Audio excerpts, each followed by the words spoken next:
এখানে ফাইজলামি করার জায়গা না, শব্দ করবেন না, কেউ ঘোরাফেরা করবেন না, মনোযোগ দিয়ে শোনেন। আমি আপনাকে এক একটা করে শোনাই। 56 নম্বর আয়াত সূরা জারিয়াত, মহান আল্লাহ বলছেন, দেখেন আল্লাহ আমাদের কি জন্য বানিয়েছেন। ওমা খালাকতুল জিন্না ওয়াল ইনসা ইল্লা লিয়াবুদুন। মহান আল্লাহ বলেন, দুনিয়াতে আমি দুইটা জাতি পাঠিয়েছি। জোরে বলেন কয়টা? দুইটা জাতি। এক ইনসান মানুষ, দুই জিন জাতি। মানুষ জাতি আর জিন জাতি, এই দুইটা জাতিকে আল্লাহ দুনিয়াতে পাঠিয়েছেন একটা উদ্দেশ্য নিয়ে। তাহলে আপনাকে আমাকে দুনিয়াতে পাঠানোর পিছনে রবের উদ্দেশ্য কয়টা? জোরে বলেন সবাই, পিছনে ভাইরা কয়টা? একটা। কি বলছেন? লিয়াবুদুন। এই জিন আর ইনসান, মানুষ জাতি আর জিন জাতি, এদের কাজ হচ্ছে পৃথিবীতে গিয়ে আমার দাসত্ব, আমার গোলামি, আমার বন্দিগি, আমার আনুগত্য, আমার উপাসনা, আমার ইবাদত করবে। এই জন্য সুবহানাল্লাহ জোরে বুঝতে পারছেন কি? এছাড়া আর কোনো কাজ নেই। এই আদম সন্তানকে দুনিয়াতে আল্লাহ চা খাওয়ার জন্য বানান নাই, হাওয়া খাওয়ার জন্য পাঠান নাই, তিনি একটা উদ্দেশ্য নিয়ে পাঠিয়েছেন। সে উদ্দেশ্যটা কি? আমরা দুনিয়াতে আসার পর সবাই তার কি করবে? একসাথে বলেন, ইবাদত। জোরে বলেন, সবাই বলেন ইবাদত করবেন শুধু কার? আল্লাহ। তাহলে ইবাদতের জন্য বানিয়েছেন, ঠিক না? কিন্তু আদম সন্তান বড় ধোঁকাবাজ প্রতারক, আদম সন্তান বড় ধোঁকাবাজ প্রতারক। এরা পৃথিবীতে আসার পরে সম্পূর্ণ বিপরীত, ঠিক কিনা বলেন? আল্লাহ বানালেন ইবাদতের জন্য, কিন্তু আপনি আল্লাহর ইবাদত না করে আপনি দুনিয়া নিয়ে ব্যস্ত। কি বলেন?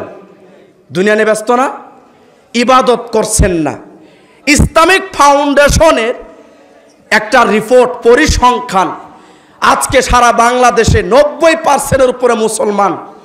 এই 100% মুসলমানের মধ্যে 5 ওয়াক্ত, কয় ওয়াক্ত?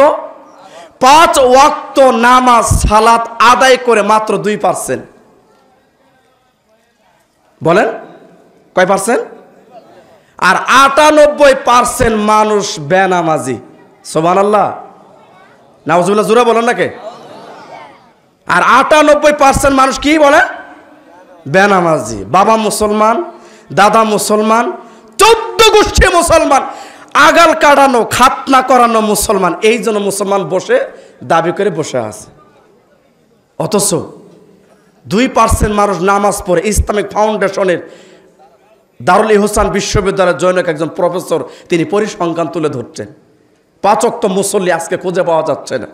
সারা বাংলাদেশে এমন মসজিদ, অসংখ্য মসজিদ, ফজরের সময় মুসল্লি খুঁজে পাওয়া যায় না। ইমাম মুয়াজ্জিন একাই আজান দিয়ে নামাজ পড়ে। কথা জোরে বলেন ঠিক কিনা? কথা জোরে বলেন ঠিক কিনা? একাই নামাজ পড়ে। কেন? আল্লাহ বলছেন ইবাদতের জন্য বানালাম। আদম সন্তান দুনিয়া নিয়ে ব্যস্ত থাকবে এর জন্য না, ইবাদতের জন্য তৈরি করছি।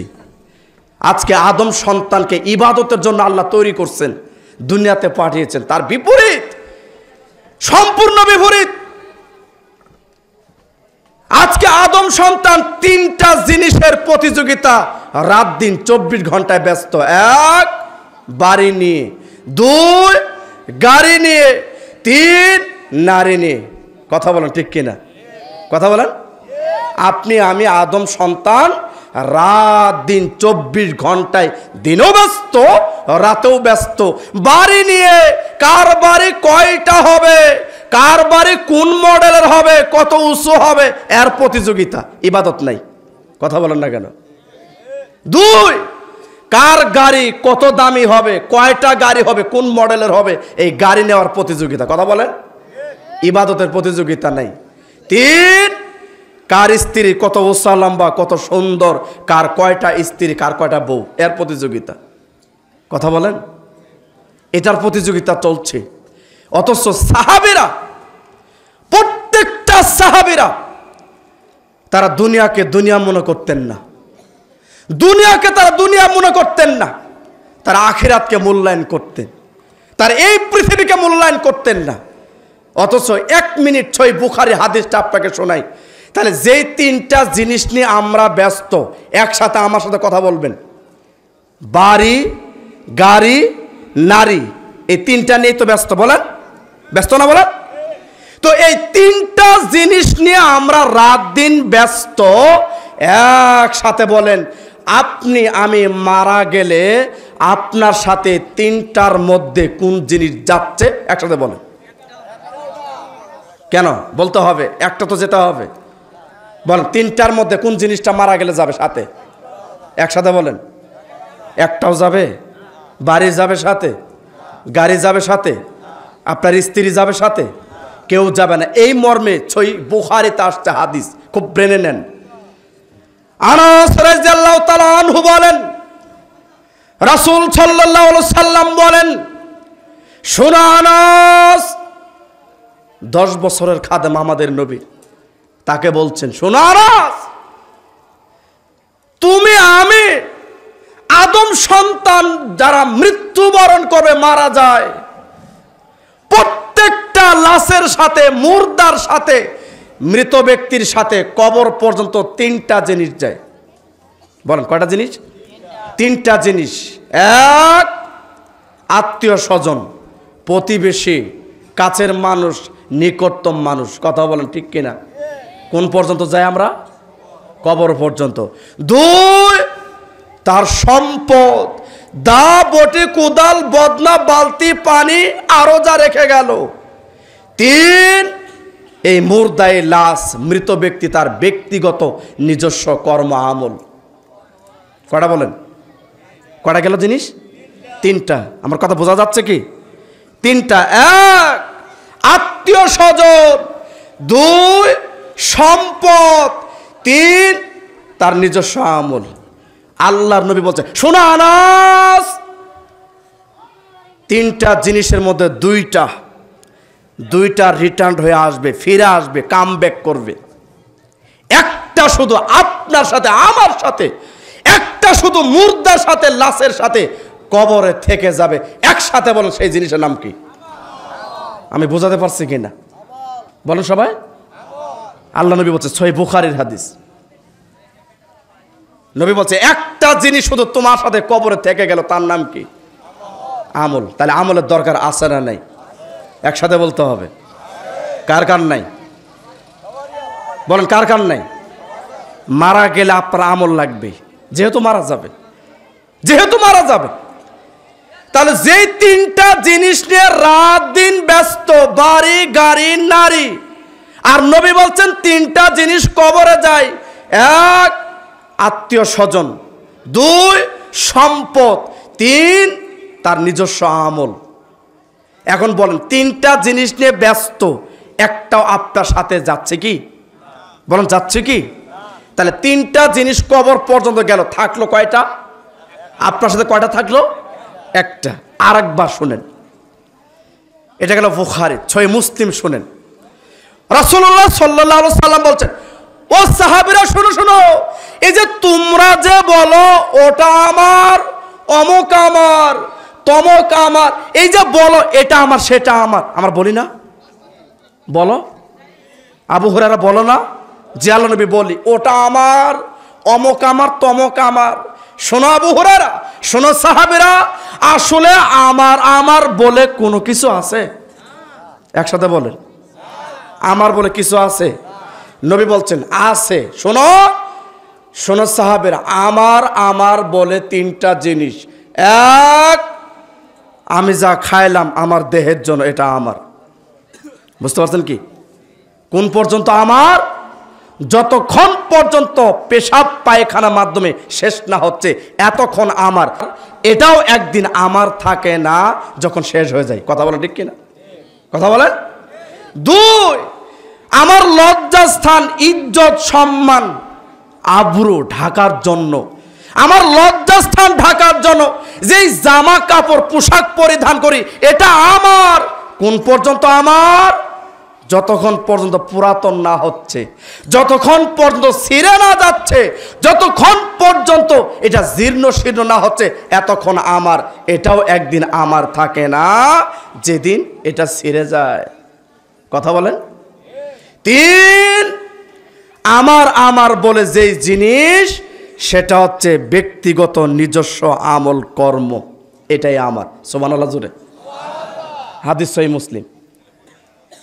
তাহলে আগের হাদিস সহিহ বুখারী, একটা জিনিস, সেটা তো আল্লাহ নবী বলছে কর্ম তোমার আমল। সহিহ মুসলিমের এই হাদিসও আল্লাহ নবী বললেন একটা জিনিসই শুধু আমার, সেটা কি? তোমার আমল। আমল ছাড়া কবর আপনার কোনো রক্ষা নেই, যত বড় প্লেয়ার হন, যেই দলই করেন। কথা বুঝতে পারছেন? যেই বংশেরই হন, যত বড় কোটিপতি হন, আর যাই করেন না কেন, আমল ছাড়া আপনাকে কবর চিনবে না। 1 মিনিট হাদিস শুনেন। 3 নম্বর হাদিস আপনাকে শোনাই। আমাদের নবীর 3 জন ছেলে, 4 জন মেয়ে। কয়জন হলো? আমাদের নবী নাম কি বলেন? মুহাম্মদ সাল্লাল্লাহু আলাইহি সাল্লাম। 4 জন মেয়ে, 3 জন ছেলে। বাল্য অবস্থায় তারা চলে গেছে, 3 জন ছেলে। এই জন্য সূরা কাউসার নাজিল। বুঝতে পারছেন কি? আর 4 জন মেয়ে, বড় মেয়ে রুকাইয়া, দ্বিতীয় মেয়ে জয়নাব, তৃতীয় মেয়ে উম্মে কুলসুম, চতুর্থ মেয়ে ফাতেমা রাদিয়াল্লাহু তাআলা আনহা। 4 জন মেয়ে, মনে থাকবে তো ইনশাআল্লাহ? এখন সবাই একসাথে বলেন, এই 4 জন কন্যা বেটি মেয়ের মধ্যে আমাদের নবী সবচেয়ে কাকে বেশি মহব্বত করতেন? বলেন, একসাথে বলেন। কাকে বেশি ভালোবাসতেন?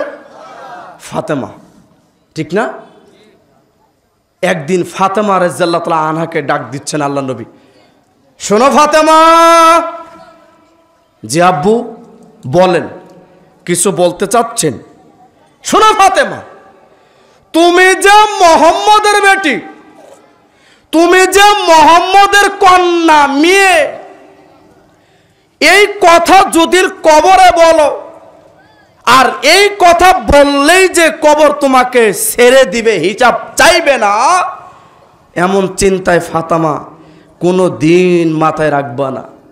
সুবহানাল্লাহ বলে। আবার বুঝেন, তুমি যে মুহাম্মদের মেয়ে, তুমি যে মুহাম্মদের বেটি, এই কথা বললেই কবর তোমাকে ছেড়ে দিবে, হিসাব চাইবে না, এমন চিন্তা কোনো দিন মাথায় রাখা যাবে না। কে নবীর মেয়ে, কে নবীর স্ত্রী, কে নবীর সন্তান, কবর কাউকে চিনে না। কবর তাকেই চিনে যার আমল ভালো। কবর বলছে তার সাথে আমার ব্যবহার ভালো। আমি বোঝাতে পারিনি মনে হয়। তাহলে এখন এই কথা দ্বারা আপনি কি বোঝাচ্ছেন? এখন আপনি দুনিয়াতে যত কোটিপতি হন, কোনো দাম আছে আমল ছাড়া? কথা বলেন, কোনো দাম আছে? দাম নেই। আবার বুঝেন, ফাতেমা রাদিয়াল্লাহু তাআলা আনহা কে? আমাদের নবীর সবচেয়ে আদরের মেয়ে। বুঝতে পারছেন কি? 2, সারা পৃথিবীর সমস্ত জান্নাতি নারীদের নেত্রী হবেন। সুবহানাল্লাহ জোরে। তিনি জান্নাতি না, জান্নাতি নারীদের কি নেত্রী, লিডার হবেন, ক্যাপ্টেন। বুঝতে পারছেন? এর নাম ফাতেমা। 3, সমস্ত জান্নাতের যত যুবক জান্নাতে যাবে, আর যুবকদের জান্নাতের লিডার, ক্যাপ্টেন, সর্দার হবে হাসান হুসাইন রাদিয়াল্লাহু তাআলা আনহু, তার মা। সুবহানাল্লাহ। 4, সবচেয়ে বালকদের মধ্যে বাল্য অবস্থায় সর্বপ্রথম যিনি আগে ইসলাম গ্রহণ করছেন, মাত্র 10 বছর বয়সে, হযরত আলী, তার স্ত্রী। সুবহানাল্লাহ বলেন। তাকে আল্লাহ নবী বলছে আসাদুল্লাহ, আল্লাহর সিংহ তুমি। একাই কামুজ দুর্গ জয় করছেন, একাই কামুজ দুর্গ, খাইবারে কামুজ দুর্গ জয় করে আসছেন। সুবহানাল্লাহ জোরে বলেন। 10 বছর বয়সে ইসলাম গ্রহণ করছে তার স্ত্রী। এতগুলো গুণ, মান, মর্যাদা, ইজ্জত, জান্নাতি নারীদের লিডার, ক্যাপ্টেন হবে। এরপরও আল্লাহ নবী বলছে তোমার আমল দিয়ে তোমাকে কবর রক্ষা পেতে হবে, আমি মুহাম্মদ কোনো কিছু করার সুযোগ নাই। সুবহানাল্লাহ বলেন। আর কিসের আপনি কলিমুদ্দি আর সলিমুদ্দি বলেন? আমল ছাড়া দাম আছে? এই জন্য দুনিয়া নিয়ে যারা ব্যস্ত, দুনিয়ার 3টা হাদিস শোনেন, 3টাই বুখারী মুসলিম। প্রথম হাদিস শোনেন, আল্লাহর নবীর বিখ্যাত একজন সাহাবী, দেখেন দুনিয়া কত দাম দেয় আমরা, আর নবী কি দাম দিচ্ছেন। জাবের রাদিয়াল্লাহু তাআলা আনহু বলেন যে আল্লাহর নবী আমাদেরকে নিয়ে রাস্তা হাঁটছিলেন, হাঁটতে হাঁটতে কিছু দূর গেলাম, যাওয়ার পরে দেখি রাস্তার পাশে একটা কান কাটা মৃত মরা ছাগল পড়ে আছে। সহিহ মুসলিমের হাদিস। কি ছাগল বললাম? মৃত ছাগল। সবাই বলেন ঘুমাচ্ছেন? আল্লাহর নবী ছাগলের কাছে গেলেন, আর একটা কান উঁচু করে ধরে বলছেন, ও জাবের শোনো, ও আমার সঙ্গী সাথীরা সাহাবেরা শোনো, আমি মুহাম্মদ এই কান কাটা মৃত মরা ছাগল মাত্র 1 দিরহামের বিনিময়ে বিক্রি করব, কে কিনবা বলো? দেখেন হাদিস, বলেন সবাই বলেন, কে কিনবেন মরা ছাগল? বলেন, কেউ কিনবেন? কেউ তো কিনবেন না। সহিহ মুসলিমের হাদিস বলছি। জাবের রাদিয়াল্লাহু তাআলা এই কথা শুনে বলছে, আল্লাহ নবী আপনি বলেন কি, এই ছাগল আমাদেরকে এমনিতে দিলেও নিব না, ফ্রি দেন তাও নিব না। কেন নিব না? দেখেন আল্লাহ নবী তাদের কথার উত্তর দিচ্ছেন, কেন নিব না শুনুন। আল্লাহর নবীকে জাবের রাদিয়াল্লাহু তাআলা বলছেন, ফ্রিতে দিলেও এমনিতে দিলেও ছাগল নিব না, কারণ এই মরা ছাগল মূল্যহীন, এই মরা ছাগল তুচ্ছ নিকৃষ্ট, এর কোনো দাম নাই। কথা জোরে বলেন সবাই, দাম আছে? আল্লাহর নবী তখন বলছে, শুনো আমার সাহাবেরা, ও জাবের শোনো, ঠিক আখিরাতের তুলনায় এই দুনিয়া, এই পৃথিবী এই মরা ছাগলের চাইতে আরো বেশি নিকৃষ্ট। নেন এবার, এটা নিয়ে পাগল, মাথা ফাটাফাটি, জেল, জুলুম, জরিমানা, কত কিছু। কোটিপতি হওয়ার জন্য আরেকজনকে মেরে ফেলছে। কথা জোরে বলেন, ঠিক কিনা? কথা বলেন। আত্মসাৎ করার জন্য জায়গা জমিন, বাড়ি গাড়ি, জায়গা জমিন আত্মসাৎ করার জন্য আপনি এমন ভাবে উঠে পড়ে লাগছেন, আরেকজনকে হত্যা করে হলো জমি নিচ্ছেন। অথচ 1 মিনিট আমার দিক তাকান, আপনার জীবনের সফরসূচি সবাই শোনেন। আপনার আমার জীবনের সফরসূচি, নামাজের ক্যালেন্ডার সফরসূচি, মানে নামাজের সূচি আছে না নাই? ঠিক জীবনের সফরসূচি মনোযোগ দিয়ে শোনেন। 1 মিনিট আপনার আমার জীবন দেখেন সূচিটা কেমন। প্রথমেই বাবার 1 ফোঁটা শুক্র, প্রথমে বাবার কি সামান্য 1 ফোঁটা বীজ্র শুক্র, এটা মায়ের গর্ভে যায়, বুঝতে পারছেন? তখন এই বীর্যটা হয় গোস্ত, আলাক, তারপর হয় রক্ত, আলাক হয় রক্ত, এরপর হয় গোস্ত, এরপর হয় হাড় হাড্ডি। 120 দিন 4 মাস বাস আকার আকৃতি হয়ে যায়। সুবহানাল্লাহ বলেন। দেখেন কি ছিলেন? ছোট্ট বাবার সামান্য 1 ফোঁটা বীর্য শুক্র ছিলেন, সামান্য। এখান থেকে আপনি মানুষ। এরপর আপনি দুনিয়াতে আসছেন 9 মাস 9 দিন পরে, এটাই হাদিস, 9 মাস 9 দিন পরে দুনিয়াতে আসছেন। 1 থেকে 16 বছর এটা ছিল আপনার আমার শৈশব। কথা বলেন, ঠিক কিনা? শৈশব ছিল না? 16 থেকে 40 এটা ছিল যৌবন। 40 থেকে 60 আপনার ভারত্ব পরত্ব এটা ছিল। 60 থেকে আবার 70 এটা হচ্ছে আপনার বার্ধক্য, বুড়া। এই হচ্ছে আপনার জীবন। যখনই 70 পা দিলেন, এরপরে কোথায় যাবেন? কবর। কোথায় যাবেন? কবর। এই যে দেখেন ছোট্ট একটা সফরসূচি আপনার সামনে আলোকপাত করলাম। আল্লাহর নবী বলছেন, আবু দাউদ তিরমিজির হাদিস, আমার উম্মতের গড় আয়ু হায়াত হবে 60 থেকে 70। এটাকে অতিক্রম করতেও পারে, নাও করতে পারে। ভাই গেটে কথা হচ্ছে অনেক, গেটে তো কথা বলছেন কেন? এটা তো হলো না। সবাই শোনেন, আমি আপনাদের সামনে যে আলোচনাগুলো করছি, খারাপ লাগতেছে কি? কোনো কিস্তা কাহিনী বলছি? কারণ আমরা আহলে হাদিসের মানুষ, আমরা কোনোদিন নাইলি, মজনু, ইউসুফ, ফরাদ, জুলেখা, শিরি, ফরাদ, বাইজিদ, বুস্তামি, মুনসুর, হাল্লাজ, এগুলো কোনোদিন আমরা বলি না। কারণ সহিহ হাদিস থাকতে জৈব হাদিসের দেওয়ার কোনো সুযোগ আছে? জোরে বলেন। একজন মানুষ সহিহ হাদিস মানতে গেলে জীবন শেষ হবে, সহিহ হাদিস শেষ হবে না। কথা জোরে বলে, ঠিক কিনা? থাকতো তো আপনি জৈব হাদিস মানবেন, থাকতে জাল হাদিস মানবেন? 4 লক্ষের উপর হাদিস মানুষ জাল তৈরি করছে, বুঝতে পারছেন? অথচ সহি হাদিস আপনার সামনে বলছি, শুধু আপনাকে পরিবর্তনের জন্য কথাগুলো বলছি, মনোযোগ দিয়ে শোনেন। 2 নাম্বার হাদিস, আল্লাহ নবী বলছেন, শোনো শোনো সবাই মনোযোগ দিয়ে। বুখারীতে আসছে হাদিস, বিশাল বড় সাগর সমুদ্রের মধ্যে তোমার একটা আঙ্গুল, শাহাদাতের আঙ্গুলি চুবাও, আঙ্গুলের মাথায় যে পরিমাণ পানি 1 ফোঁটা, এই ছোট্ট 1 ফোঁটা পানি, এটা হচ্ছে দুনিয়া, আর পুরো সাগর পরিমাণ ভর্তি পানি আর পানি, এটা হচ্ছে আখিরাত। সুবহানাল্লাহ বলেন। তাহলে আমরা যার জন্য ব্যস্ত, ওটা না হয় আমরা দুনিয়া নিয়ে ব্যস্ত, যার ফলে মসজিদে মুসল্লি নেই, মসজিদে মুসল্লি নেই। খুব মনোযোগ দিয়ে শোনেন, 98% মানুষ বেনামাজি আর 2% মানুষ নামাজ পড়ে। এরপরও আমরা মুসলমান দাবি করে বসে আছি। কথা বলেন, আছে না নাই? জোরে বলেন, আছে। রাসূলুল্লাহ সাল্লাল্লাহু আলাইহি সাল্লাম বলেন, প্রত্যেকটা মানুষকে, আদম সন্তানকে আল্লাহ সুবহানাহু ওয়া তাআলার বিচারের মাঠে একটা প্রথম হিসাব না দেওয়া পর্যন্ত আপনার অন্যান্য কোনো হিসাবের খাতা আল্লাহ খুলবেন না। যে হাদিসগুলো আপনার সামনে তুলে ধরলাম, তার মানে দুনিয়াকে, পৃথিবীকে মূল্যায়ন করার কোনো সুযোগ নাই। 1 মিনিট আমার দিক তাকিয়ে শোনেন।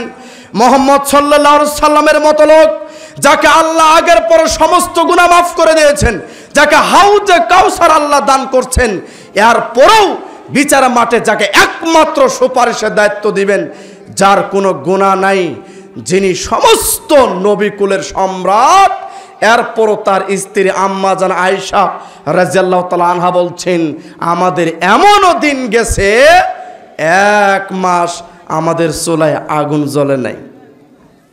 কয় মাস? 1 মাস মুহাম্মদ সাল্লাল্লাহু আলাইহি ওয়াসাল্লাম বাড়িতে চুলায় আগুন জ্বলে নাই। আম্মা জান আয়েশা রাদিয়াল্লাহু তাআলা আনহা বলেন, আমরা খেজুর খেয়ে থাকতাম, পানি খেয়ে থাকতাম, একটা খেজুর অর্ধেক খেতাম আর অর্ধেক রেখে দিতাম, আবার পরবর্তী সময় ওই খেজুর আমরা খেতাম। যদি কিছুক্ষণ পরে বা কোনো সময় যদি আমার স্বামী মুহাম্মদ সাল্লাল্লাহু আলাইহি সাল্লাম এসে যদি খাবার চাইতে, ওই অর্ধেক খেজুর আমি মুহাম্মদ সাল্লাল্লাহু আলাইহি সাল্লামকে সঙ্গে সঙ্গে বের করে দিতাম। এর নাম জীবন। বুঝতে পারছেন কি? 1 মিনিট মনোযোগ দিয়ে শোনেন। সহিহ বুখারী মুসলিমের হাদিস শোনাই। আল্লাহর নবী ঘরে শুয়ে আছেন খালি গায়ে। কি গায়ে বলেন? মাঝে মধ্যে আল্লাহ নবী ঘরে যখন থাকতেন খালি গায়ে থাকতেন। তো তার যে খাট, চৌকি, বিছানা, খেজুর গাছের পাকানো রশি দিয়ে বিছানা তৈরি। সুবহানাল্লাহ বলেন। খেজুর গাছের আঁশ, খেজুরের গাছের আঁশ, ডাল থেকে আঁশ ছিলে ছিলে দড়ি তৈরি করে ওই রশি দিয়ে আবার কি তৈরি করছেন? আল্লাহ নবীর খাট তৈরি করছেন। তো খালি গায়ে আল্লাহর নবী এই বিছানায় শুয়ে আছেন। ওমর রাদিয়াল্লাহু আনহু দরজায় আসছেন, এসে লক করছেন, সালাম দিচ্ছেন। আল্লাহ নবী, আপনি ঘরে আছেন? সালাম দিচ্ছে। হ্যাঁ ওমর আছি, দাঁড়াও। আল্লাহ নবী বিছানা থেকে কাপড় গোছাতে গোছাতে দরজার কাছে গেলেন। খুব মনোযোগ দিয়ে শোনেন। আল্লাহর নবী কোথায় গেলেন? দরজার কাছে গেলেন। ওমর রাদিয়াল্লাহু আনহু তখন কোথায় ছিলেন বলেন? দরজার সামনে। ওমরের চেহারা আর আমাদের নবীর চেহারা দরজা খোলার পরে কি বলেন? সামনাসামনি না? সামনাসামনি কি না? সামনাসামনি। আল্লাহ নবী দরজা খুলে দিলেন। ও ওমর? হ্যাঁ আল্লাহ নবী, আমি আসছি। আচ্ছা কি জন্য আসছো? আসো, বসো। দরজা খুলে দিয়ে আল্লাহর নবী তার বিছানার দিকে যাচ্ছেন। ওমর রাদিয়াল্লাহু আনহু তার পিছনে পিছনে যাবে খাটের দিকে। বলেন, আল্লাহর নবী যখন খাটের দিকে বিছানায় যাচ্ছেন, তখন আল্লাহ নবীর পিঠ কার দিকে? আমি বোঝাতে পারিনি। কার দিকে? ওমর রাদিয়াল্লাহু আনহুর দিকে, ঠিক কিনা? আল্লাহর নবীর পিঠের চেহারা, পিঠ ওমর রাদিয়াল্লাহু আনহু তার দৃশ্যটা আল্লাহর নবীর পিঠের উপরে পড়ে গেল। সমস্ত খেজুর গাছের পাকানো রশি আল্লাহর নবীর পিঠে সমস্ত দাগগুলো ভেসে উঠছে। ওমর রাদিয়াল্লাহু আনহু হাউমাউ করে ঝরঝর করে চোখ দিয়ে পানি ছেড়ে দিয়ে বলছেন, ইয়া রাসূলুল্লাহ, ইয়া হাবিবাল্লাহ, আপনি কেন এত কষ্ট করেন? আমি ওমর বেঁচে থাকতে এত কষ্ট করেন কেন? আপনি যদি আমাকে বলতেন, আমার গুদাম থেকে আপনাকে একটা কম্বল এনে দিতাম। বুঝতে পারছেন কি? ওমর রাদিয়াল্লাহু আনহু ঝরঝর করে চোখ দিয়ে পানি ছেড়ে এই কথা বলছেন, আল্লাহর নবী এত কষ্ট করেন, আপনি এত কষ্ট করেন, আপনি আমাকে বললেই তো গুদাম থেকে একটা কম্বল আপনাকে এনে দিতাম। আল্লাহ নবী বলছে, ওমর বসো, আমি মোহাম্মদ দুনিয়াতে ভোগ বিলাসিতা করার জন্য আসি নাই। সহিহ মুসলিমের হাদিস সঙ্গে সঙ্গে বললেন, শোনো ওমর, হুজুবাতিন নার বিশাওয়াত ও হুজুবাতিল জান্নাতে বিল মাকর। শোনো ওমর, আল্লাহ জান্নাতকে চতুর্দিক দিয়ে ঘেরাও করে রাখছেন কষ্ট দিয়ে, নিয়ম দিয়ে। সুবহানাল্লাহ বলেন। জান্নাত কি দিয়ে ঘেরাও করে রাখছেন? কষ্ট দিয়ে, নিয়ম দিয়ে। শোনো ওমর, জাহান্নামকে আল্লাহ চতুর্দিক দিয়ে ঘেরাও করে রাখছে মনের প্রবৃত্তি দিয়ে, মন মতে চলে যারা সেটা দিয়ে, মনের ইচ্ছা মতে যারা চলাফেরা করে সেটা দিয়ে, মনের প্রবৃত্তিকে মেনে যে যারা চলাফেরা করে তাদের জন্য জাহান্নাম আল্লাহ ঘেরাও করে রাখছে। ভোগ বিলাসিতা দিয়ে, আরামায়েশ দিয়ে জাহান্নামকে ঘেরাও করে রাখছে। তাহলে দুইটা বাক্য একসাথে বলেন সবাই। জান্নাত আল্লাহ ঘেরাও করে রাখছেন কি দিয়ে? কষ্ট দিয়ে। শোনো ওমর, আমি মোহাম্মদ দুনিয়াতে ভোগ বিলাসিতা করার জন্য আসি নাই, কষ্ট করার জন্য আসছি। যারা গরিব দরিদ্র ইমানদার মুমিন আছে, ধনীদের চাইতে 500 বছর আগে ইমানদার গরিব দরিদ্র মুমিন এরা আগে জান্নাতে যাবে। আমি কষ্ট করার জন্য আসছি, কারণ আল্লাহ কষ্ট দিয়ে জান্নাতকে ঘেরাও করে রাখছে। আজকে মন মতো যারা চলাফেরা করছেন, মনের ইচ্ছা মতো যারা চলাফেরা করছেন, মনে যা বলে তাই করছেন, ফুর্তি ফার্তি নাচ গান বাজনা দিয়ে আজকে যারা নিজের জীবনটাকে পরিচালিত করে দুনিয়া থেকে চলে যাচ্ছেন, তাদের জন্য জাহান্নাম। নবী বলছেন, ছোট্ট একটা জীবন নিয়ে আসছেন। অতএব যেই এতক্ষণ আপনাকে যে কয়েকটা হাদিস শোনালাম, তাহলে বলেন তো আপনি আমি মারা যাওয়ার পরে আপনার আমার জন্য প্রথম মেন সম্পদ, হাতিয়ার, পুঁজি, তার নাম কি? জোরে বলেন সবাই। আমল। সবাই একসাথে বলতে হবে। তাহলে এই আমলের জগতে, ইবাদতের জগতে পৃথিবীতে আশ্চর্য ব্যতিক্রম ধরনের ইবাদত আমল, সেটা হচ্ছে 5 ওয়াক্ত সালাত। বলেন কয় ওয়াক্ত? কারণ এর উপর আর কোনো ইবাদত নেই। কেন নয়? হজ জীবনে একবার ফরজ, রমজানের সিয়াম বছরে একবার, সামর্থ্য থাকলে যাকাত দিতে হয়, নাই দিতে হবে না। কিন্তু 5 ওয়াক্ত সালাত জীবনে একবার, কথা বলে না, বছরে একবার, 6 মাস পর পর, বলেন প্রতি শুক্রবার, বলেন। আজকে ফতোয়া সবাই শুনেন, মুসলিমাবাদবাসী যারা 5 ওয়াক্ত নামাজ পড়েন না, খালি জুমার নামাজ পড়েন, এদের সংখ্যা বেশি না কম? বলেন সবাই। ভাইয়ের আপনারা বলেন, কারা কারা বেশি? যারা জুমার নামাজ পড়ে কিন্তু 5 ওয়াক্ত পড়ে না। ফতোয়া সারা বিশ্বের সমস্ত স্কলার্স যারা আলেমে দিন, তারা ফতোয়া দিছে, যারা 5 ওয়াক্ত পড়ে না, শুধু শুক্রবারে নামাজ পড়ে, এরাও অমুসলিম, এরাও বেনামাজি। কথা জোরে বলতে হবে। এরাও কি? বেনামাজি, এরা মুসলমান না। বুঝতে পারছেন কি? তাই 4টা আমলের ইবাদতের জগতে সবচেয়ে ব্যতিক্রম ইবাদত নাম কি? সালাত। কারণ সালাতের উপর নির্ভর করে পৃথিবীর অন্যান্য ইবাদত। সুবহানাল্লাহ জোরে বলেন। সালাতের উপর নির্ভর করে, তার অনুমতি ছাড়া কাজ হবে না। সালাতের অনুমতি ছাড়া কোনো ইবাদত আল্লাহর দরবারে অ্যাকসেপ্ট হবে না। পৃথিবীর প্রত্যেকটা ইবাদত, সিয়াম বলেন, যাকাত বলেন, হজ বলেন, দান সাদাকা বলেন, আর যত আমলই বলেন, সমস্ত আমল নামাজের উপর নির্ভর করে। সুবহানাল্লাহ বলেন। এই জন্য সালাফরা বলছেন যে আমাদের শুধু জামাত মিস যদি হয়তো, জামাত নামাজ পড়ছে কিন্তু জামাতের সঙ্গে পড়তে পারেন নাই। সুবহানাল্লাহ জোরে বলেন। দেখেন সালাফ কি বলছেন, 5 ওয়াক্ত নামাজ পড়ে কিন্তু 1 ওয়াক্ত জামাতের সঙ্গে পড়তে পারেন নাই। আব্দুল্লাহ ইবনে শাকিক রাহিমাহুল্লাহ বিখ্যাত তাবী, তিনি বলছেন সাহাবীরা এর জন্য 3 দিন পর্যন্ত দুঃখ প্রকাশ করতেন। শুধু জামাতে পড়তে পারেন নাই, কয়দিন? 3 দিন দুঃখ প্রকাশ করছে, এটা আমি কি করলাম। আর আপনি 4 দোকানে বসে ঘন্টার পর ঘন্টা আড্ডা পিটাচ্ছেন, 4 দোকানে বসে সিনেমার সামনে উলঙ্গ নারী পুরুষের সিনেমা দেখে আপনার মনে প্রশান্তি যোগাচ্ছেন। আজান হচ্ছে, মুয়াজ্জিন বলছে হাইয়া আলাস সালাহ, সালাতের দিকে আসো, হাইয়া আলাল ফালাহ, কল্যাণের দিকে আসো। আর আপনি সিনেমা, ন্যাংটা উলঙ্গ নারী, এদের সিনেমা দেখা নিয়ে ব্যস্ত। কথা জোরে বলেন ঠিক কিনা?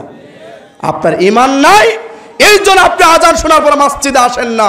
আল্লাহর নবী বলছেন বিচারে মাঠে রাজা, বাদশাহ, ধনী, গরিব, নারী, পুরুষ, উঁচা, লম্বা, কালো, ফর্সা, খাটো, বেটে যায় বলেন, একসাথে বলতে হবে ভাইরা। বিচারের মাঠ বুঝেন কি? হাসর আরবি শব্দ, হাসর মানে সমাবেশ, ভিড়, চাপ। পৃথিবীর প্রত্যেকটা মানুষ সব এক জায়গায় থাকবে, এর নাম হাসর। বলেন তো, বিচারের মাঠে মানুষের সব কোনো ব্যক্তিগত কোনো পরিচিতি থাকবে না। বিচারের মাঠে রাজা, বাদশাহ, ধনী, গরিব কোনো পার্থক্য আছে? বলেন, কোনো পার্থক্য আছে? কোনো পার্থক্য না, সব এক সমান। আল্লাহ খাতা বের করবেন। খাতা কি বের করবেন? খাতা বের করবেন, হিসাবের খাতা। আল্লাহর নবী বলছেন সিলসিলা সহিহার 1358 নম্বর হাদিস, আবু দাউদ, তিরমিজি, নাসাই, ইবনে মাজাহ, মুয়াত্তা, মিশকাত, সিলসিলা সহিহা, সহিহুল জামে, প্রত্যেকটা হাদিস গ্রন্থে হাদিসটা আসছে। আল্লাহর নবী বলছেন এই বিষয় একটা হাদিস 3টা বাক্য শিক্ষণীয়। এক, আউয়ালু মা ইউহাসাবু বিহিল আবদু ইয়াউমাল কিয়ামাতিস সালাহ। সুবহানাল্লাহ জোরে বলেন। বিচারে মাঠে সর্বপ্রথম 1 নাম্বার আপনার আমার যে হিসাবের খাতা দিয়ে আপনার আমার হিসাবের খাতা আল্লাহ শুরু করবেন, আরম্ভ করবেন, সেই 1 নাম্বার হিসাবের নাম হচ্ছে সালাত, নামাজ। সুবহানাল্লাহ বলেন। এখন পরীক্ষা নেই, পরীক্ষা নেই আপনাদের, মেট্রিক পরীক্ষা, এসএসসি পরীক্ষা, সবাই জানেন কি না? যে সম্মানিত সভাপতি মহোদয় আছেন, এসএসসি পরীক্ষায় 11টা বিষয় পরীক্ষা দিতে হয়। জোরে বলেন, কয়টা? 11টা বিষয় পরীক্ষা দিলে রেজাল্ট আসবে নাকি 10টা দিলে রেজাল্ট আসবে? আমি বোঝাতে পারছি কিনা আমি জানি না, জোরে বলতে হবে। একটা ছাত্র, আপনার ছেলে এসএসসি পরীক্ষায়, মেট্রিক পরীক্ষায় 11টা সাবজেক্ট পরীক্ষা দেওয়ার পরে রেজাল্ট আসবে এ প্লাস, গোল্ডেন, অথবা এ মাইনাস বা পাস, ঠিক কিনা? কথা বলেন। 10টা পরীক্ষা আপনার বাচ্চা দিছে, একটা পরীক্ষা শুধু ইচ্ছা করে দেয়নি। বলেন, গোল্ডেন নাকি জিরো? জোরা বলেন। 10টা পরীক্ষা দিছে কিন্তু ইচ্ছা করে কটা পরীক্ষা দেয় নাই? যে একটা না দিলে কি হবে? আমি বোঝাতে পারছি কিনা? এর নাম সালাত। শুনুন, 100 বার হজ করছেন, সালাত নাই, বাতিল। এসএসসি পরীক্ষার মতে বাতিল। 10 সাবজেক্ট পরীক্ষা দিলে যেমন আপনার ছেলের রেজাল্ট আসবে না, ফেল আসবে, ঠিক বিচারের মাঠেও 1 নম্বর সালাত, নামাজ যদি আপনার ঠিক না থাকে, পৃথিবীর যত ইবাদত থাকে সব বাতিল, সব বাতিল। আমার কথা না, সিলসিলা সহিহা গুগলে সার্চ দেন, 1358। বুঝতে পারছেন কি? আল্লাহ বলছে বিচার মাঠে সর্বপ্রথম হিসাব দিয়ে শুরু। 2, ফাইন সলহাত সলহা লাহু সাইরু আমালি। যে ব্যক্তি নারী হোক আর পুরুষ হোক, বিচারের মাঠে যার 5 ওয়াক্ত ফরজ সালাত 17 রাকাত, কত রাকাত? 17 রাকাত ফরজ সালাত ঠিক, তার পৃথিবীর অন্যান্য আসমান জমিন ভর্তি যত আমল আছে সবই সঠিক। সুবহানাল্লাহ জোরে বলেন। সমস্ত আমলই কি সঠিক। 17 রাকাত ফরজ। কত রাকাত? 17 রাকাত ফরজ। 5 ওয়াক্ত সালাতের মধ্যে 17 রাকাত ফরজ, 12 রাকাত সুন্নাতে মুআক্কাদা। আল্লাহর নবী বলছে, আবু দাউদের হাদিস, যদি কোনো মানুষ 12 রাকাত সুন্নাতে মুআক্কাদা, রাত আর দিন, দিন আর রাত, যদি কেউ 12 রাকাত সুন্নাতে মুআক্কাদা সঠিকভাবে আদায় করতে পারে, আল্লাহ বলছেন তার জন্য জান্নাতে ঘর। সুবহানাল্লাহ বলেন। 12 রাকাত সুন্নাত পড়লে জান্নাতে কি হবে? ঘর হবে। মনে থাকবে ইনশাআল্লাহ।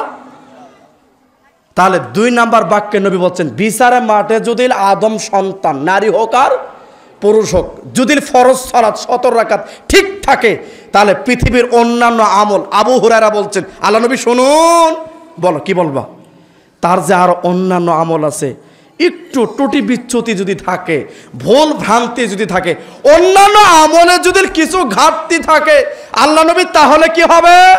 আবু হুরায়রা শোনো, তার ফরজ সালাত ঠিক থাকার কারণে অন্যান্য আমল আল্লাহ যা আছে সব মাফ করে দিবেন। আমি বোঝাতে পারছি কিনা? 3, ফাইন ফাসাদাত ফাসাদা লাহু সাইরু আমালি, যে ব্যক্তি বিচারের মাঠে 5 ওয়াক্ত ফরজ সালাত 17 রাকাত ব্যাঠিক, টিকে নাই, পড়ে নাই, কবুল হয় নাই।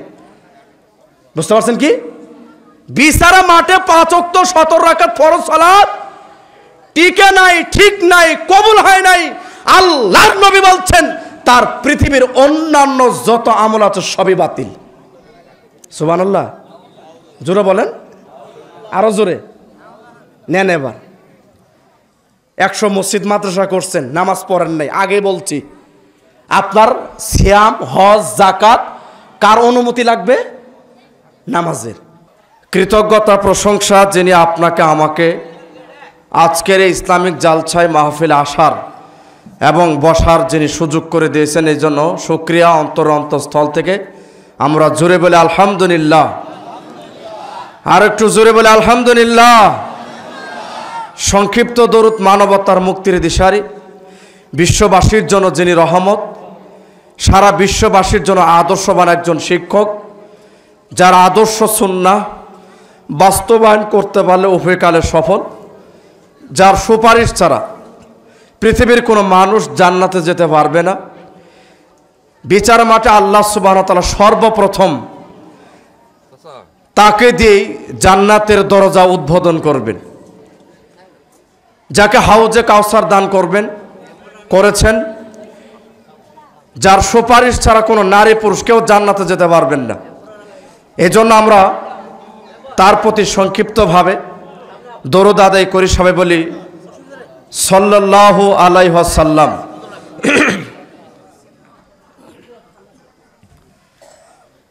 সম্মানিত উপস্থিতি, আজকের মাহফিলে শ্রদ্ধাভাজন সম্মানিত আমার উস্তাদ মহোদয়, শ্রদ্ধাভাজন সভাপতি মহোদয়, প্রধান অতিথি, বিশেষ অতিথি, আমন্ত্রিত উলামায়ে কেরাম, আমার সামনে মুসলিম ভাতৃবৃন্দ, পর্দার আড়ালে মা এবং বোনেরা, সংক্ষিপ্ত সময়ে আজকের গুরুত্বপূর্ণ বিষয় দুনিয়ার প্রতি অনাগ্রহী, অর্থাৎ দুনিয়ার চাইতে আখিরাতকে মূল্যায়ন করতে হবে। এই পৃথিবী, এই দুনিয়া কিছুই না, একটা ক্ষণস্থায়ী সামান্য একটা ছোট্ট একটা জীবন নিয়ে আমরা দুনিয়াতে আসছি, এটা কিছুই না। এই জন্য আল্লাহ সুবহানাহু ওয়া তাআলা আপনাকে আমাকে কি জন্য বানিয়েছেন, এই বিষয়ে গুরুত্বপূর্ণ আলোচনা তুলে ধরার চেষ্টা করবে ইনশাআল্লাহ। তা আমি উদাত্ত আহ্বান জানাবো, আজকের এই আকন্দবাড়ি মসজিদের উন্নয়ন করবে মাহফিলে যারা এখনও রাস্তাঘাটে, চার দোকানে, বাড়িতে বসা আছেন, এটা প্রতিদিন হয় না, কি বলেন? মাহফিল প্রতিদিন হয়, বছরে একদিন। আমরা কি কষ্ট করতে পারি না আজকে 12টা পর্যন্ত ইনশাল্লাহ? এই জন্য এই মাহফিলে জলসায় যারা আসবেন, যারা আসছেন, আগে তাদের ফজিলতটা বলি। রাসূলুল্লাহ সাল্লাল্লাহু আলাইহি সাল্লাম বলছেন, এটা তাবারানী আওসাতের মুজামিল কাবিরের 1556 নাম্বার বিখ্যাত একটা হাদিস। রাসূলুল্লাহ সাল্লাল্লাহু আলাইহি সাল্লাম বলছেন যে যেখানে আল্লাহ সুবহানাহু ওয়া তাআলার কথা হয়, তার জিকির আজগার হয়, তাকে স্মরণ করা হয়, যেই জলসায়, যে বৈঠকে, যেই মাহফিলে, যেখানে আল্লাহ এবং আল্লাহ রাসূলের কথা হয়, এই জায়গায় যদি কোনো আদম সন্তান, নারী হোক আর পুরুষ হোক, চারটা নিয়ম, চারটা শর্ত মেনে যদি বসতে পারেন, তাহলে আল্লাহ বলছেন আমাদের নবীকে যে যতগুলো শ্রোতা, যতগুলো জনগণ এই সামিয়ানার ভিতরে বসে যারা শেষ পর্যন্ত থেকে বাড়িতে পৌঁছবে, ঘরে ঢুকবে, তো আল্লাহ বলছেন আমি ওই সমস্ত লোককে, আদম সন্তানগুলোকে, নারী পুরুষ, তাদেরকে যার যার বাড়িতে ঘরে প্রবেশ করার আগেই অতীত জীবনের সমস্ত গুনাহ মাফ করে দিব। বুঝতে পারছেন কি? কয়টা শর্ত? চারটা শর্ত।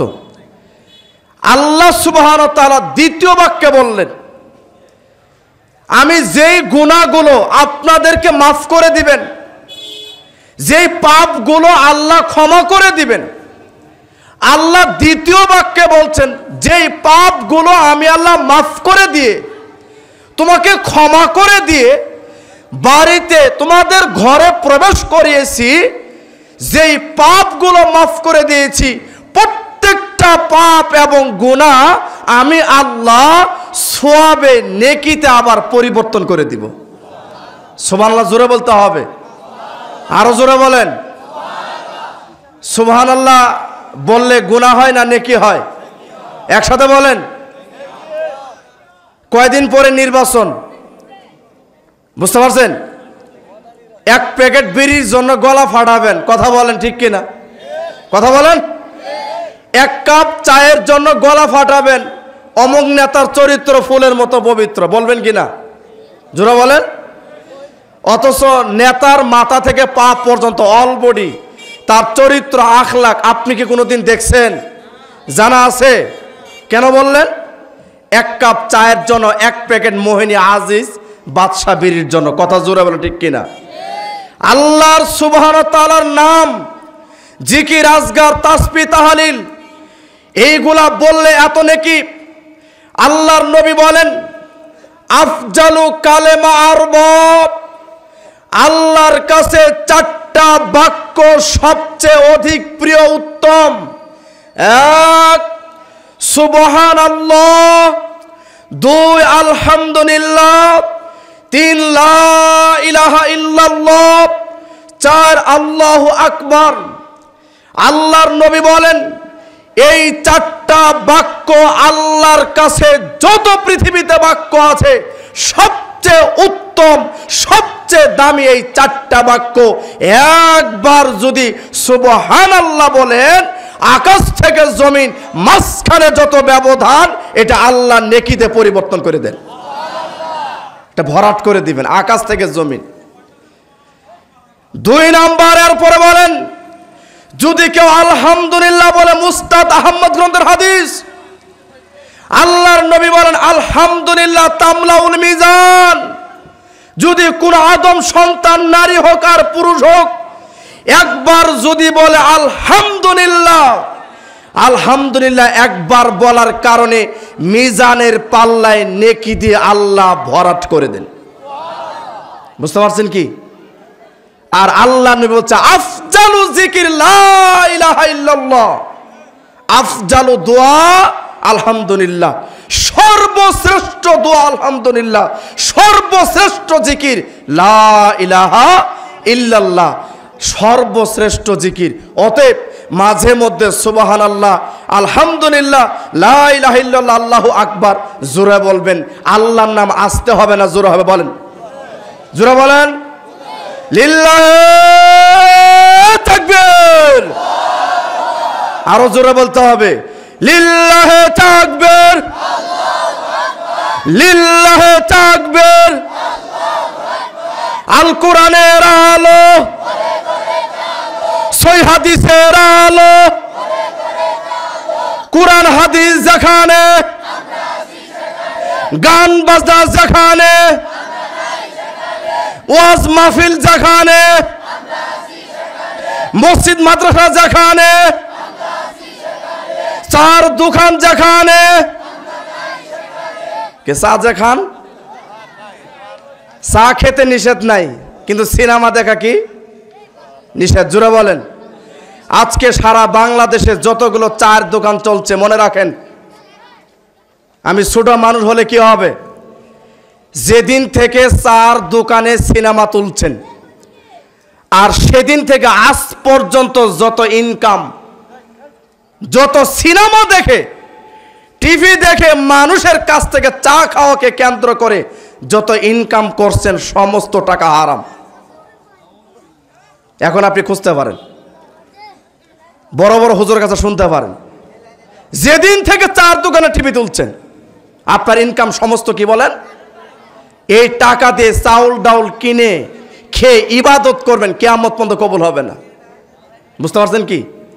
অতএব চারটা বিষয় লক্ষ্য করে এখানে বসবেন।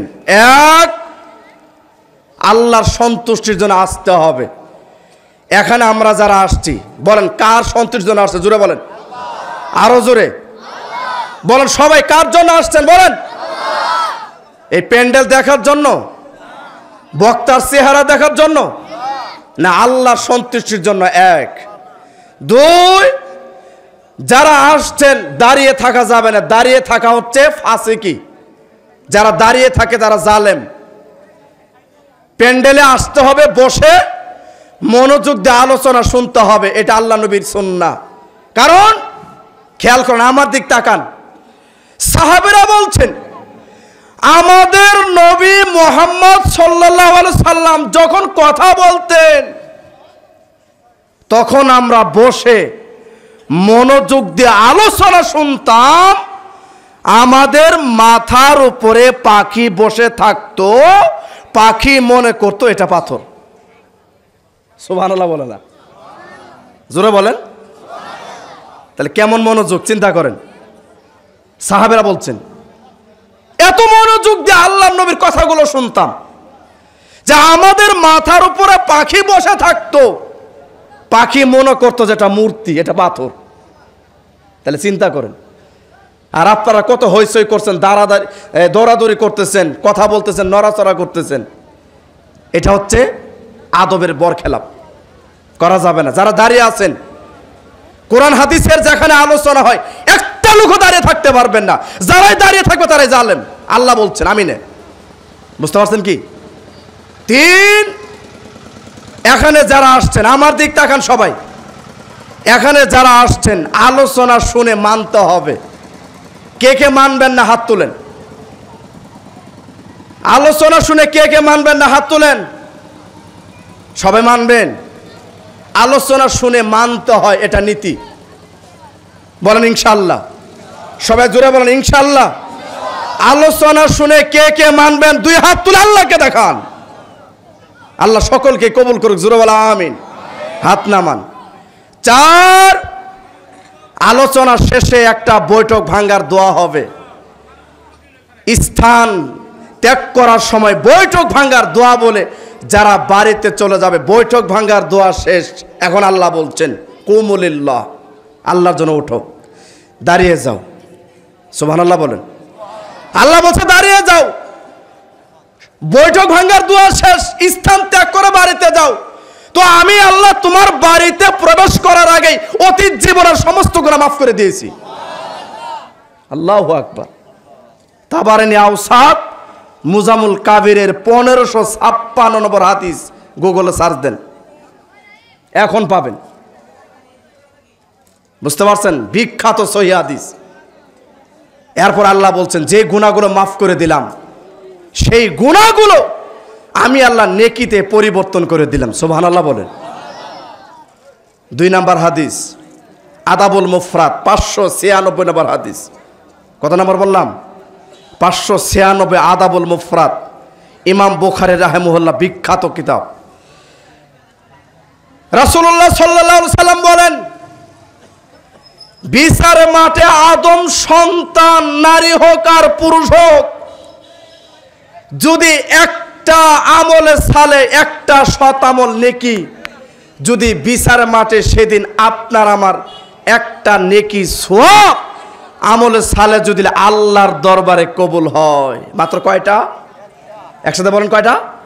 মাত্র একটা। আল্লাহ বলছেন একটা যদি আমার দরবারে কবুল হয়, টিকে যায়, তো আমি আল্লাহ এই একটা নেক আমলের ওসিলায় তারকে মাফ করে বিচার মাঠে সেদিন জান্নাত দান করব। সুবহানাল্লাহ। তাহলে এই জায়গায় আমরা যারা বসছি, বলেন একটা না একটা নেকি হবে কি হবে না? জোরে বলেন। এখন কি পাপ হচ্ছে? অন্তত পৃথিবীর দুনিয়াবি জেনা, বেবিচার, চুগলখুরি, গীবত, গান বাজনা থেকে অন্তত বিরত না? কথা বলে না কেন? এখন বিরত কি না? বিরত। অতএব আমি যে বিষয়ে বলতে চাচ্ছি, সূরা জারিয়াত আয়াত নাম্বার 56 এর উপরে তাফসীর, সূরা তাকাসুর আয়াত নাম্বার 1-2 এর উপরে তাফসীর। খুব মনোযোগ দিয়ে শুনতে হবে ভাই। এই যে যারা গেটে দাঁড়িয়ে আছেন, এত কথা হবে কেন? গেটে যারা দাঁড়িয়ে আছেন এত শব্দ কেন? ভলান্টিয়াররা যদি কথা বলেন তাহলে তো হবে না। একটা কোরআন হাদিসের কথা, একটা কোরআনের আয়াত এবং হাদিস বলেন তো কোটি কোটি টাকার চেয়ে দাম কিনা? জোরে বলেন। আমাদের নির্ধারিত দ্বিতীয় বক্তা জনাব মাসুদ বিন আব্দুল্লাহ, প্রিন্সিপাল দারুস সুন্নাহ সালাফিয়া মাদ্রাসা ও খতিব চর লোটাপুর হাজীপাড়া জামে মসজিদ, মাদারগঞ্জ, জামালপুর। আমি মোহতারামকে কোরআন এবং হাদিসের আলোকে তাৎপর্যপূর্ণ এবং গুরুত্বপূর্ণ বক্তব্য রাখার জন্য বিনীত আহ্বান করছি।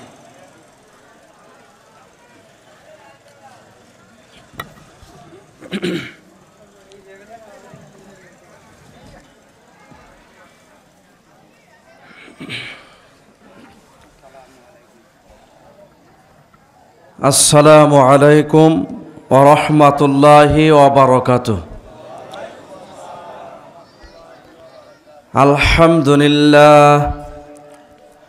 আলহামদুলিল্লাহ নাহমাদুহু ওয়া নাস্তাঈনুহু ওয়া নাস্তাগফিরুহু ওয়া নু'মিনু বিহি ওয়া নাতাওয়াক্কালু আলাইহি ওয়া নাউযু বিল্লাহি মিন শুরুরি আনফুসিনা ওয়া মিন সাইয়্যাতি আ'মালিনা মা ইয়াহদিহিল্লাহু ফালা মুদিল্লা লাহু ওয়া মান ইউদ্লিল ফালা হাদিয়া লাহু ওয়া নাশহাদু আল্লা ইলাহা ইল্লাল্লাহু ওয়াহদাহু লা শারীকা লাহু ওয়া আশহাদু আন্না মুহাম্মাদান আবদুহু ওয়া রাসূলুহু। আম্মা বা'দ, আউযু বিল্লাহি মিনাশ শাইতানির রাজীম। বিসমিল্লাহির রহমানির রহিম। ওয়া মা খালাকতুল জিন্না ইনসা ইল্লা লিয়াবুদুন।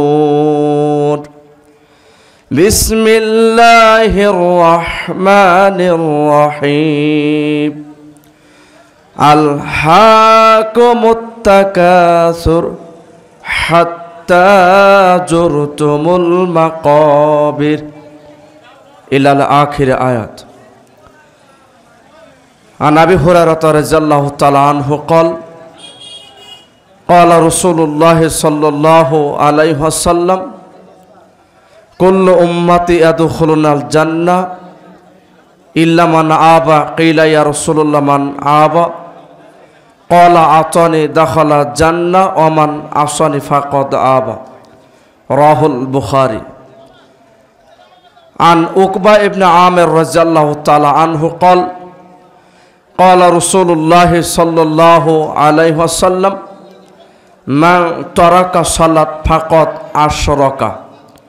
রাহুল মুসনাদ আহমদ। আন আনাস রাদিয়াল্লাহু তাআলা আনহু قال قال رسول الله صلى الله عليه وسلم